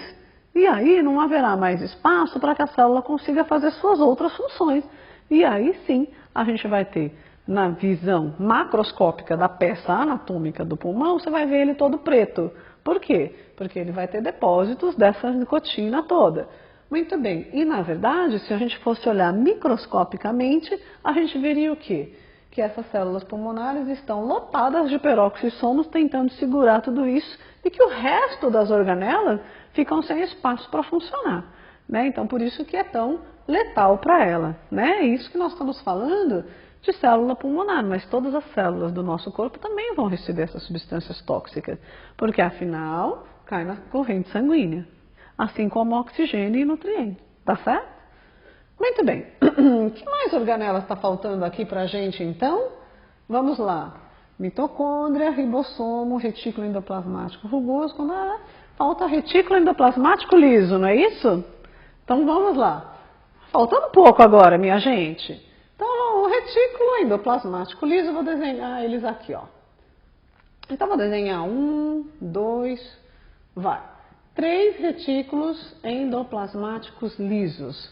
Muito bem, o retículo endoplasmático liso, agora, ele tem um papo diferente. O negócio desse cara é lipídio. Bom, retículo endoplasmático liso também é uma organela membranosa, né? Então, ele também vai ser constituído por membranas, e a membrana dele também é uma bicamada lipoproteica, né? E então, ele vai ser sáculos achatados com membranas. Perfeito. Qual a diferença do retículo endoplasmático liso para o rugoso? O fato dele não ter ribossomos. Se ele não tem ribossomos, ele não sintetiza proteínas. O que ele sintetiza? Lipídio. Então, qual é o grande barato dele? Lipídio nas nossas células, minha gente, é o seguinte: a gente adquire a maioria da dieta. Então, comemos um alimento gorduroso, essa gordura vai entrar na célula e ela vai ser armazenada dentro do retículo endoplasmático liso. Tá? Muito bem. Acontece que a gente também produz alguns lipídios importantes. Então, por exemplo, os famosos esteroides anabolizantes, né, que algumas pessoas, alguns rapazes gostam de fazer uso para ficar bonitão, fortão, né? Os esteroides anabolizantes, eles são produzidos dentro dos retículos endoplasmáticos lisos, né? E esses esteroides, eles são naturais do corpo humano e eles são responsáveis pelas características que vão compor o corpo masculino mesmo, né? Então, eles produzem aqui e esses rapazes ainda acabam fazendo uso excessivo, jogando em excesso para a célula. Ela vai administrar como ela puder, né? Nem sempre dá um resultado positivo. Mas então, colesterol também, né? Colesterol também é um outro tipo de lipídio que é produzido dentro do retículo endoplasmático liso. Então, também não é incomum vocês verem pessoas que são magríssimas dizendo que está com problema com o colesterol elevado. Aí você fala, nossa, mas essa pessoa nem come tanto assim, nem é gordinho, como pode ter um colesterol tão alto? Tem um colesterol alto porque a gente tem uma produção interna dele também, tá certo? Então, é possível sim que pessoas magras tenham problemas com colesterol e elas vão ter que tomar cuidado para consumir menos colesterol de sua dieta para não dar um problema, já que ela tem uma síntese interna, ok? Bom, então todos esses lipídios que são produzidos aqui no retículo endoplasmático liso e que são armazenados aqui, eles também vão ser utilizados para a célula aonde? Para fazer suas estruturas, como a gente viu. As membranas das células são todas lipoproteicas. Então, todas as proteínas que nós estamos produzindo, no ribossomo, no retículo endoplasmático rugoso, no complexo de Golgi, e os lipídios que nós estamos produzindo aqui, vão formar a própria estrutura da célula, né? Então, é essa a visão que eu quero que vocês tenham, que a célula tem receita para fazer suas próprias proteínas e que ela é capaz de produzir os seus próprios lipídios e, portanto, ela se monta. E se monta de acordo com o que a gente também traz da nossa dieta. Se a dieta é saudável, você vai montar células mais saudáveis. Se a dieta não é saudável, você vai dar trabalho para ela se manter saudável, porque o objetivo da célula é se manter saudável. Muito bem, e agora deixa-me ver que para a gente fechar está faltando pouco. Deixa eu só certificar aqui. Mitocôndria, ribossomo, retículo, complexo, lisossomo, peroxissomo. Que organela está faltando aqui, minha gente? Uma coisa super importante, que eu acho que alguém deve ter falado aí. E o centríolo, não falaram? Centríolo eu vou deixar aqui no canto. Falaram centríolo? Então, o centríolo, na verdade, minha gente, ele é uma estrutura que só aparece quando a célula faz mitose ou quando a célula faz meiose. Hã?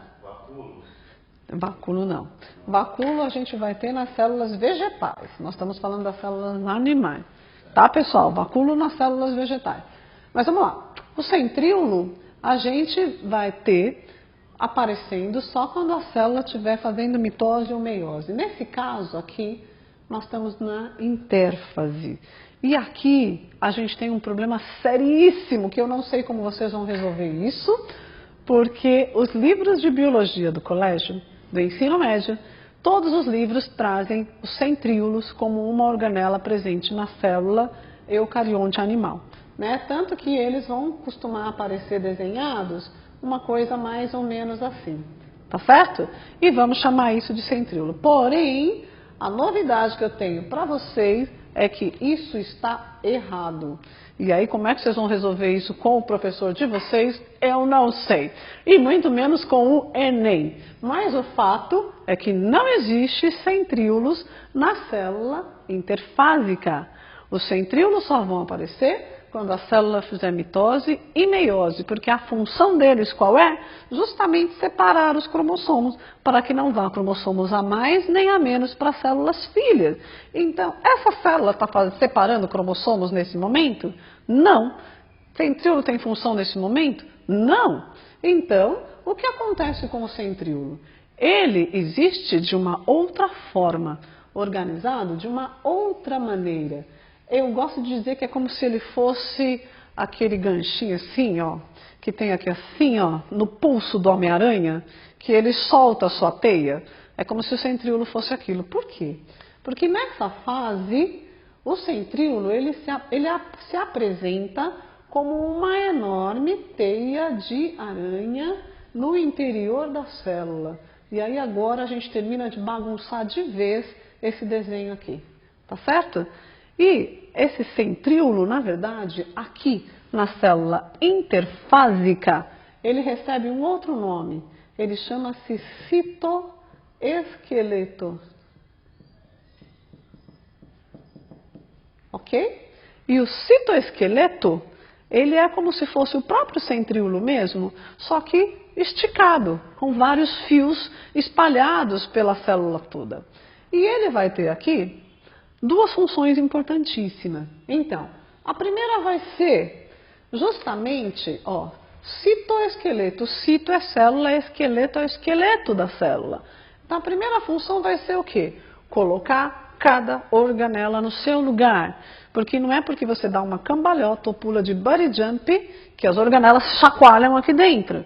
Vai ficar cada uma no seu lugarzinho. Por quê? Porque o citoesqueleto organiza. Lembra que isso aqui é tridimensional? Então, esses fios, que são os citoesqueletos, vão ficar organizando todo mundo. Primeira função dele. E a segunda função dele qual é? Uma outra coisa que parece óbvia. Eu contei para vocês que tudo que entrar pela membrana vai chegar em locais específicos da célula. Bom, quer dizer então que a proteína que entrou por aqui, Ou vamos imaginar, a glicose. A glicose entrou aqui. Como é que ela sabe que ela tem que chegar aqui na mitocôndria? Ela vai boiando. Cheguei na mitocôndria, vou fazer ATP. Não, não é assim. A glicose, ela vai, na verdade, entrar em um desses frisos que formam o citoesqueleto e ela vai ser carregada para lá. Como disse um aluno meu uma vez, é como se esse citoesqueleto fosse um metrô, professora? Sim, um trem. Exatamente. Então, todas as moléculas dentro da célula só chegam aos seus destinos finais se elas pegarem uma carona dentro desses trilhos que são o citoesqueleto. Tá certo? Então, pegou a carona, entrou nele, vai descer aonde tem que descer. Aí aqui saiu o ATP, a energia que é o ATP vai ser levada para onde? Para todas as organelas, como alguém perguntou no começo, porque senão elas não vão conseguir fazer o que precisam. Os lipídios que saem do retículo endoplasmático liso vai ser levado para todas. Por quê? Porque todas elas praticamente vão ser construídas, as membranosas vão ser construídas por lipídios, tá certo? A própria mitocôndria vai precisar de lipídio para fazer energia quando acabar a glicose, né? A membrana plasmática vai ter. Então, todas as moléculas aqui dentro vão andar juntamente com esse citoesqueleto. Então, é importantíssimo que vocês saibam que quando a célula está em intérfase, o centríolo não existe em sua forma de centríolo. Ele existe na forma de citoesqueleto. E o citoesqueleto, quando a célula vai fazer mitose ou meiose, é como se, como eu disse, é como se o Homem-Aranha recolhesse sua teia toda e formasse a estrutura do centríolo aqui para poder separar os cromossomos na mitose e na meiose. Tá certo, pessoal?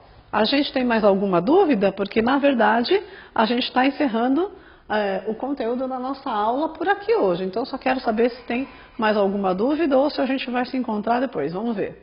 O Daniel está perguntando quando uma célula morre, como surge outra célula. Como que? Como que surge uma outra célula? Quando uma morre... Boa pergunta do Daniel. Quando uma célula morre, como surge outra célula? Vamos fazer, é uma boa observação essa do Daniel. Vamos lembrar o seguinte, que uma célula nossa nunca está sozinha, certo? As nossas células no nosso corpo sempre vão fazer tecidos, então elas estão sempre com vizinhas, uma do lado da outra, uma embaixo da outra, certo? E aí, então, e uma atrás da outra. Então, o que vai acontecer? Essas células sempre vão ter uma célula vizinha. Então, se essa célula morrer, a vizinha dela, ou a de trás, ou a da frente, ou a de cima, sabe que ela morreu. Então, essas vizinhas, elas vão imediatamente se reorganizar da intérfase para fazer uma mitose, como a gente viu na outra aula. E aí, ela vai duplicar os seus cromossomos, seu material genético, e vai se separar em duas células filhas e vai repor essa que morreu. Ok? Vamos ver mais uma pergunta. A Jéssica está perguntando o que é glicocálice. Oba, Jéssica, obrigada, que eu tinha esquecido disso. Vocês se lembram desses fosfatos grudados aqui nos lipídios? Então, o conjunto desses fosfatos aqui é o que nós vamos chamar de glicocálice. Glicocálix. É um conjunto desses fosfatos que a gente tem nos lipídios, que vai também ajudar na sinalização das nossas células, assim, para poder receber o que ela precisa para que possa entrar para dentro dela. Aliás, um pouco desses glicocálices também vai ajudar a proteger as nossas células de serem invadidas por algumas bactérias também. Vamos lá, tem mais perguntas? Essa última aqui é se tem alguma indicação de livro de biologia para vestibular especificamente? Então, Então, boa pergunta, né? Se eu tivesse que indicar algum livro de biologia para vocês estudarem, não sei, eu acho que eu indicaria o livro de biologia do professores Marto e Amabis, que acho que são os mais legais para isso, mas esse enfoque que a gente fez da célula aqui mostrando, vocês viram, é um conteúdo que a gente tem em todos os livros de biologia. O único problema é o citoesqueleto, que provavelmente vocês vão encontrar esse problema em todos os livros.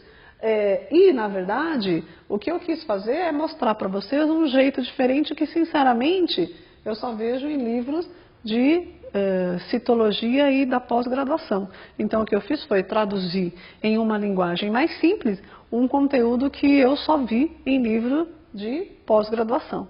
Né? Então, eu não tenho como indicar para vocês fazerem a leitura disso daqui em nenhuma outra fonte. Infelizmente ou felizmente, pelo menos vocês podem rever esse vídeo depois. Né? Tem mais uma aqui do mais uma pergunta. Alessandro, que é legal, que está fugindo um pouco do assunto da aula, mas quer saber um pouco do mercado de trabalho para a biologia. Que ele quer fazer a faculdade de biologia, quer muito atuar na área, mas ele não quer ser professor. Uhum. Então, como está esse mercado? O Alessandro está aproveitando a deixa para saber como é que está o campo de trabalho para o biólogo. Então, Alessandro, sem ser professor ainda, olha, eu não sei. Na verdade, sei. É assim, Alessandro, todo mundo que fala que quer fazer biologia, todo mundo recomenda não fazer, porque se você for ver bem o que acontece com o biólogo, como eu gosto de dizer, nós somos células tronco embrionárias, nós podemos nos diferenciar em várias outras células, mas no final das contas, no momento, não somos nenhuma especializada. Eu gosto muito de ser bióloga, eu gosto muito de ser professora, então eu não sei te dizer se você pode ter sucesso em uma área específica da biologia. A biologia ela é muito ampla, você pode trabalhar com vegetais, com animais, com ecologia, você pode trabalhar com tantas áreas dentro da biologia que fica difícil te orientar. Agora, eu acho assim que o que mais define o sucesso em qualquer profissão é você gostar do que você faz. Então, se você ama a biologia, se você gosta disso, se você sente que tem uma área que você pode se dar bem, de repente você pode ser um ornitólogo super bem sucedido que vai analisar as aves num concurso que a Petrobras estava fazendo outro dia. Então, de repente, pode ser justamente o seu caminho, né? Então, eu não sei, eu sou suspeita para dizer porque eu adoro ser bióloga, né? Então, assim, existem vários mercados, é possível trabalhar em vários lugares. E eu acho que você tem que fazer o que você gosta, que aí o seu destino te leva a um sucesso e a um lugar bom para você trabalhar. Acho que é isso, né, pessoal? Então, nós vamos ficando por aqui hoje. Continue mandando perguntas, quem ainda tiver dúvidas, a gente vai procurar responder, mesmo depois que acabar aqui essa transmissão. E aguardem, porque em breve vocês deverão ter outras aulas sobre outros temas e, assim que possível, estaremos de volta aqui com mais outros assuntos aqui mesmo da própria Sessão da Natureza. Um abraço, pessoal, foi ótimo estar com vocês, até a próxima.